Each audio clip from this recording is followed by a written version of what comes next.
তারা যেগুলা বলছে ক্ষমতায় যাওয়ার জন্য, ইসলামকে ধ্বংস করে দিয়ে এই জাতির মধ্যে আবারও বিভেদ সৃষ্টি করে মানুষকে ধর্ম থেকে বিচ্যুত করার জন্য এই কথাগুলা বলছে। তাদেরকে আপনারা কেউ ক্ষমা করবেন না আল্লাহর কাছে। এই লোকগুলা যেন এমপি না হতে পারে। আমরা বেহেশত বিক্রি করছি, কেউ বলছে যে অমুক বিক্রি করছি, আমরা রক্ত দিয়েছি, আমাদেরকে নির্বাচনে ভোট দাও, জয়যুক্ত করো। আমাদের প্রশ্ন হলো, আমি নিজে 19টা কেসের আসামি। এই 17 বছর ধরে এই আন্দোলন সংগ্রামের মধ্যে দিয়ে আমি গাংনী মেহেরপুরকে নিয়ে এই যে হাসিনা সরকার এই দেশ ছেড়ে পালিয়ে গেছে তার বিরুদ্ধে আন্দোলন সংগ্রাম করেছি। আন্দোলন সংগ্রাম করার সময় আমার সাথে এই গাংনীর মানুষ, একদিনে আমি দেখেছিলাম 20,000-এর উপরে মানুষ গাংনীতে সমবেত হয়েছিল প্রতিবাদ জানানোর জন্য। কোন পুলিশ কর্মকর্তা থেকে শুরু করে কেউ রাস্তায় আসেনি, থানা রেখে পালিয়ে গিয়েছিল। সেদিন আমরা এই প্রতিবাদ করেছিলাম, তারা কোথায় ছিল? এই প্রশ্ন আমি তাদের কাছে আজকে রাখতে চাই। তাই বলতে চাই যে অনর্থক মানুষকে বিভ্রান্ত করে কোনো কথাবার্তা বলবেন না। আমরা কোনো মানুষকে কোনো বিভ্রান্ত করে কথাবার্তা বলিনি, সামনের দিনও বলবো না, এই প্রত্যাশা রাখছি। এই গাংনীর মানুষের ভোট, কথা বলার অধিকার আমরাই প্রতিষ্ঠিত করেছি, ছাত্ররা প্রতিষ্ঠিত করেছে।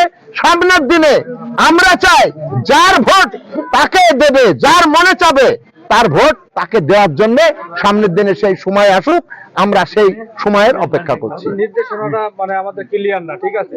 কি নির্দেশনা দিয়েছে? আমাদের নির্দেশনা দিয়েছে যে আপনারা দলকে ক্ষমতায় নিয়ে আসার জন্য আপনাদের মধ্যে বিভেদ ভুলে যান, আমরা যাকে মনোনয়ন দেব তাকে আপনারা ভোট দিয়ে জয়যুক্ত করবেন। এই একটি নির্দেশনা আমাদের প্রতি আছে।